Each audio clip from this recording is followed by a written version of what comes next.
Good morning, my brothers and sisters. Welcome to episode 24 of Be With Me, and I'm going to call today No Fruit Without the Fight. And I'm going to start with a story from Mozambique. A couple years ago, I had the opportunity to go to Mozambique. So imagine this, big plot of land, 30 farmers are farming this plot of land, but everybody has their own section of the same piece of land.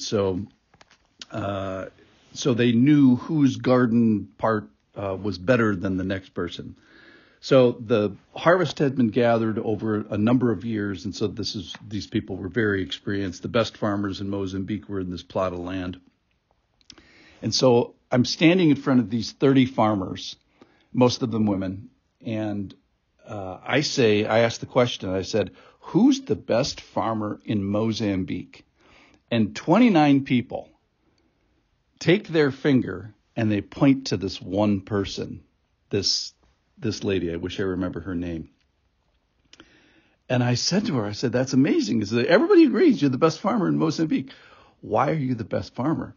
And she just very humbly, she says, well, while it is still dark, and by this I mean like 4 o'clock in the morning, because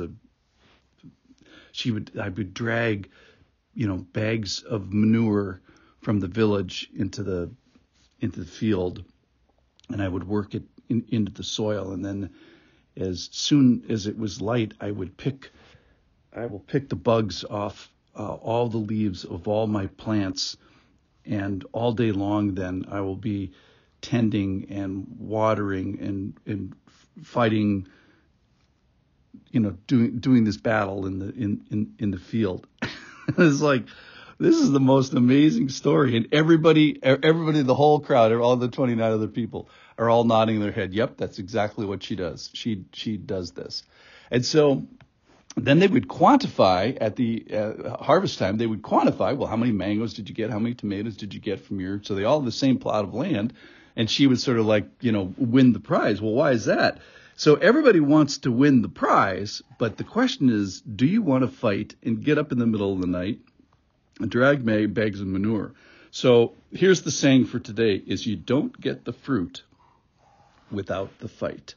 And that is what our story today is about. So this passage from Galatians chapter 5 has, I think, the most or second most popular, prominent verse in it, and that is Galatians 5:22. But the fruit of the Spirit is love, joy, peace, patience, kindness, goodness, faithfulness, gentleness, and self-control.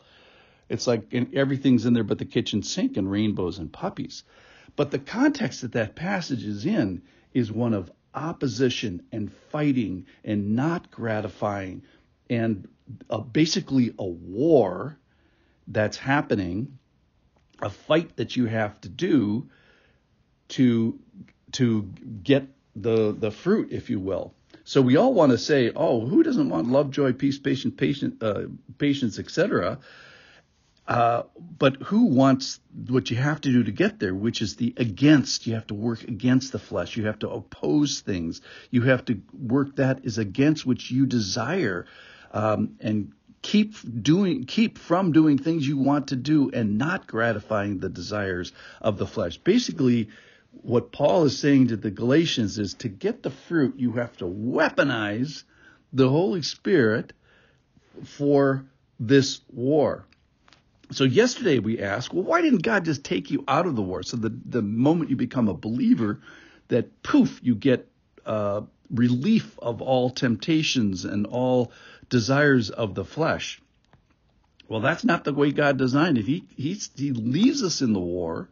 He says in verse 5:17 that we are going to continue to keep you from doing the things you want to do. So we still want to do these things. And he characterizes them in 4 categories. You miss zipper, that is sexual immorality, impurity, sensuality. We miss worship, that is we're tempted to idolatry and sorcery. We miss relationship, enmity, strife, jealousy, fits of rivalries, dissensions and divisions, and envy. And then we miss conduct, drunkenness and orgies in the world. So there's a lot of things that are fighting against us and playing against us. And what struck me about this passage was you've got this la-di-da part of the passage, which is the fruit of the Spirit, but the rest of it, like 9/10 of it, is about the war that he's left us in.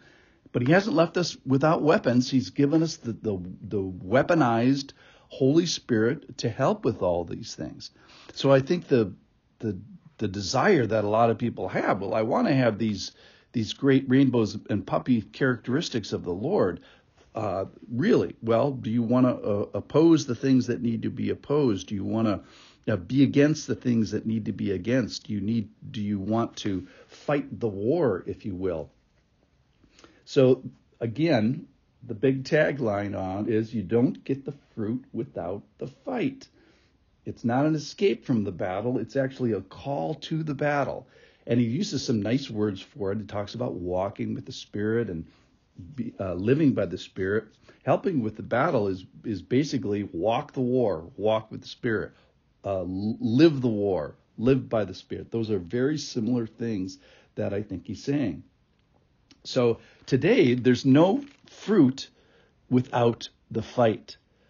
And I think if you flip that around is, hey, let's fight and then you'll get the fruit. So we started today with the best farmer in Mozambique. And why was she the best farmer? Why did she get the best fruit? It's an easy answer. It's because she fought the hardest. So similarly, we're going to fight against the zipper and the misworship and misrelationship and misconduct, and then we're going to get fruit. So today, there's no fruit without the fight. Thank you for listening.